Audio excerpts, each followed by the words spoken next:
sengaja menghindar, menganggap aku tak pantas bergaul dengan mereka. Aku dianggap berbeda, aku tak sekeren mereka. Baju dan sepatu yang kupakai tak sebagus gadis-gadis penggemar Blackpink itu.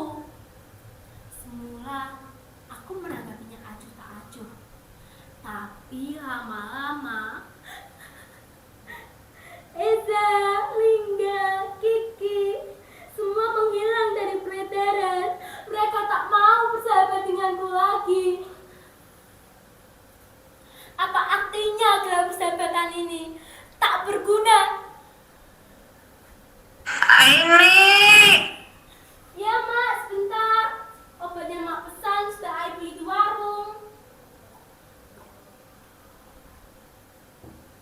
Emak sedang sakit. Sudah hampir sebulan. Aku belum sanggup membawanya ke dokter. Kata orang, biaya berobat ke dokter itu mahal. Apa? BPJS? Dari mana kami membayar cicilan setiap bulannya? Kata Bu Siti yang bekerja di puskesmas pernah bilang, iuran BPJS yang menunggak atau tak dibayar akan terancam denda.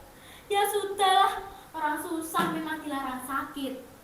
Itulah mengapa sudah sebulan ini aku menggantikan pekerjaan emak berburu karton, koran, dan botol-botol bekas ke warung-warung dan toko. Sering aku memungut barang bekas yang sengaja dibuang. Aku tak habis pikir, mengapa orang-orang itu membuang sampah sembarangan. Tidaklah mereka tahu bahwa tindakan ini akan merusak bumi yang kita tinggali. Sementara tong sampah itu dibiarkan kosong, tak berfungsi sebagaimana mestinya. Sejak bapak meninggal 5 tahun yang lalu, emak bekerja mencari nafkah untuk menyambung kehidupan. Sempat menjadi buruh cuci dengan upah seikhlasnya. Namun dengan upah kecil emak tak sebanding dengan resiko yang dihadapinya. Kalau ada pakaian yang rusak atau luntur, emak harus menggantinya 2 kali lipat. Lambat laun, tenaga emak semakin berkurang. Emak tak sanggup lagi untuk mencuci.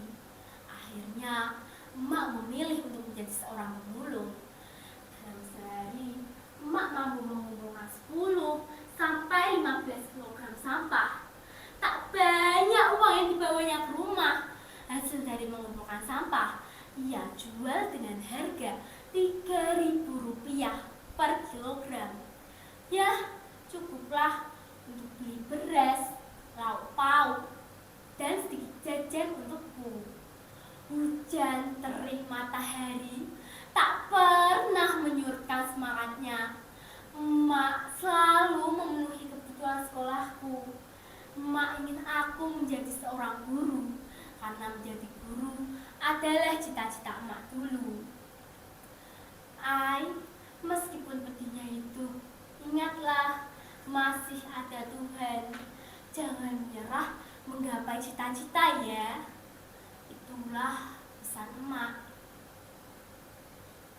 Saat ini emak sakit keras.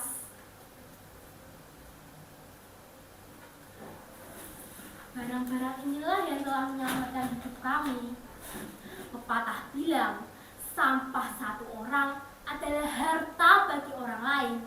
Dengan sampah-sampah ini, aku masih bisa makan, bisa sekolah. Bahkan jika ada sisa uang lebih, aku bisa beli pulsa internet.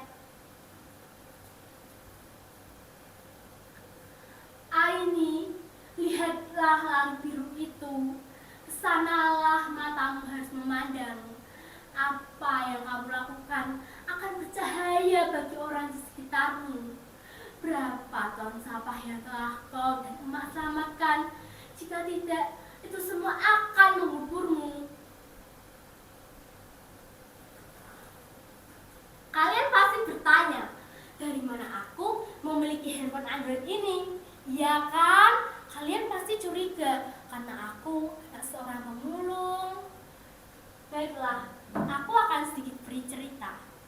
Dalam memperingati 17 Agustusan tahun lalu, Pak Lurah memintaku untuk mengumpulkan teman-teman dalam mengikuti lomba gerak jalan. Aku ditunjuk sebagai kepala regu. Meskipun awalnya ragu, kami berlatih sangat keras. Akhirnya grup kami menang. Sambil memegang kumisnya, Pak Lurah bilang begini, "Aini, kamu hebat. Jempol untuk kamu. Tunggu bonus dari Bapak ya." Hehe. Nah, jelas kan asal-usul handphone ini? Handphone ini adalah pemberian Pak Lurah sebagai bonus. Tuhan Maha Adil. Di saat dibutuhkan, Tuhan memberikan jalan. Kalian masih belum percaya? Baiklah, akan aku tunjukkan bagaimana caraku menjadi kepala regu. Maju, jalan, kiri, kiri, kiri. Hormat, gerak. Balik kanan, maju, jalan. Kiri, kanan, kiri. Kalian sudah percaya? Sampah, sampah, sampah. Sampah plastik menyebabkan pencemaran tanah karena sifatnya yang sulit terdekomposisi. Plastik membutuhkan waktu 10 sampai 20 tahun untuk dapat terurai secara alami. Saat ini, Indonesia masih menghadapi krisis sampah plastik. Konsumsi penduduk setiap tahunnya terus meningkat. Tetapi kesadaran untuk mengolah sampah plastik tidak ikut meningkat. Gimana ini? Panas sekali. Langit pekat, pohon-pohon mati. Di mana air? Haus.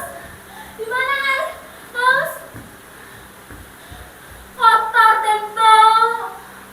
Lihat, mata kedua orang-orang itu memerah. Kulitnya mengelupas. Jangan dekat. Pergi, pergi, pergi. Kenapa rambut rontok begini? Kulit air melepuh. Rombongan tak bisa bernafas. Tolong, tolong, tolong.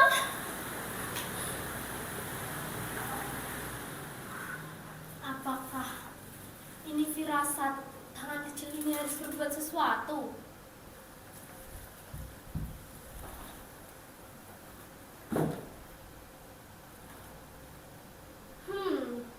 Apa yang harus kulakukan dengan barang-barang ini?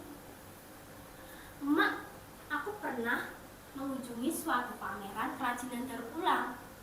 Di pintu masuk terpajang spanduk bertuliskan, "Jika tidak dapat mengurangi, gunakan kembali, perbarui, bangun kembali, perbarui, haluskan kembali, jual kembali, dan daur ulang." Aku masih mengingat tulisan itu. Jujur saja, waktu itu aku masih belum tertarik mengolah sampah. Dalam pikiranku, aku menganggap sampah adalah hal yang menjijikan dan kotor.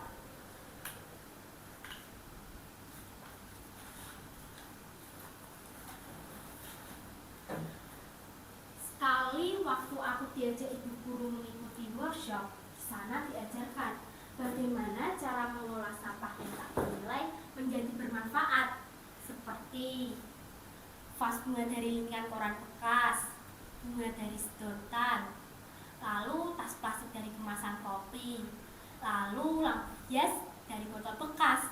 Selain bermanfaat, kenapa aku harus malu?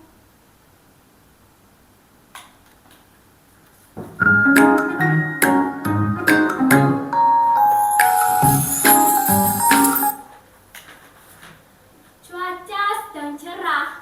Aku begitu bersemangat realisasikan rencana-rencana. Tralalala. Oh iya, tanggal berapa sekarang?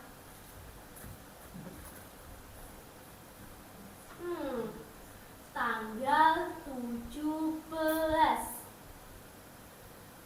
mengizinkan ruang kamu ini digunakan sebagai tempat galeri sekaligus sebagai tempat pelatihan. Hasil daur ulang sampah ini akan terpajang rapi di sini. Ya bagaimana kalau meja ini diletakkan di sebelah kanan?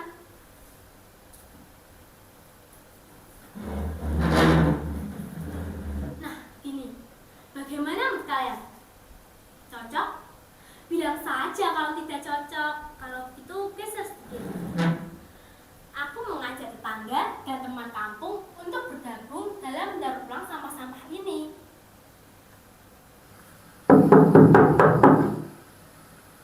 Ya, sebentar. Siapa? Oh, terima kasih Pak. Sampah ini saya terima dengan senang hati. Jauh-jauh Bapak mengantarnya kemari. Semoga uang Bapak semakin laris ya Pak. Sejak saat itu, aku sudah tak lagi memungut barang bekas dari warung atau ke toko-toko. Mereka dengan senang hati mengantarnya ke rumah. Semua orang di lingkungan ini akhirnya memiliki kesadaran dalam memilah sampah dari rumah. Ini kemajuan berarti. Melalui postingan di media sosial, aktivitas daur ulang sampah ini dapat ditonton oleh lebih banyak orang. Semoga saja hal sederhana yang aku lakukan dapat menginspirasi teman-teman sebayaku. Tapi handphone ini harus dijual untuk biaya berobat emak. Emak harus segera sembuh dari penyakitnya. Obat yang aku beli di warung sudah tak mampu lagi untuk mengobati. Emak harus segera sembuh dari penyakitnya.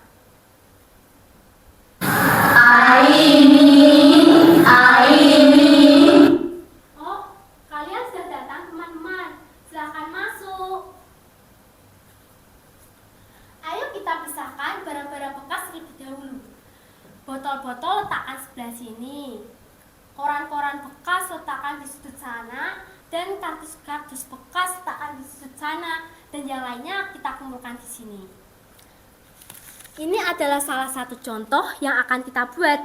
Vas bunga ini terbuat dari lentingan koran bekas. Cukup mudah bukan untuk membuatnya?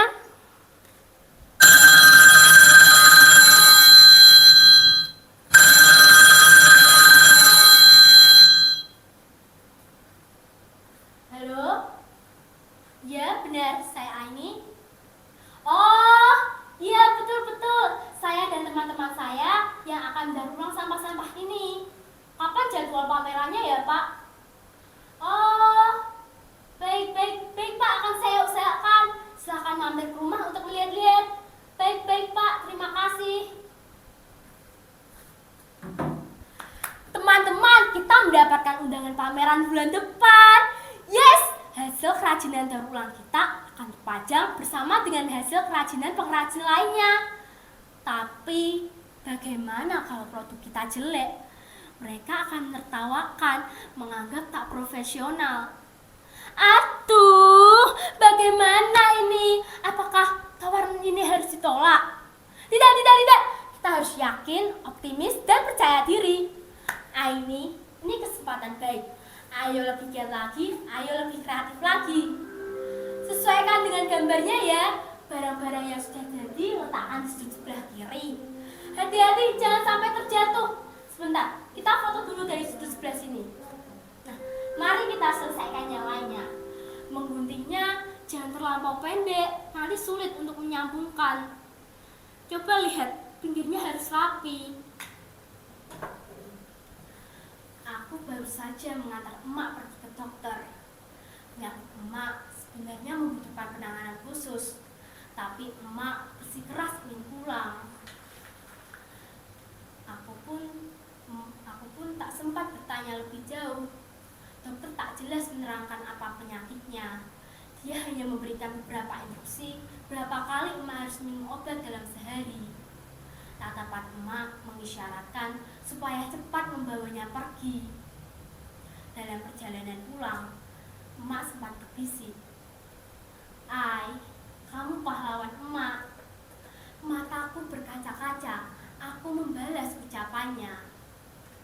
Ai bangga sama emak karena pahlawan sesungguhnya adalah emak. berjanji akan datang ke rumah. Mereka akan menyumbangkan botol bekas plastik yang telah dikumpulkannya. Dan juga mereka akan membantu mempublikasikan kerajinan tangan daur ulang ini. Ternyata mereka tidak benar-benar meninggalkanku. Ling, Gi, Za,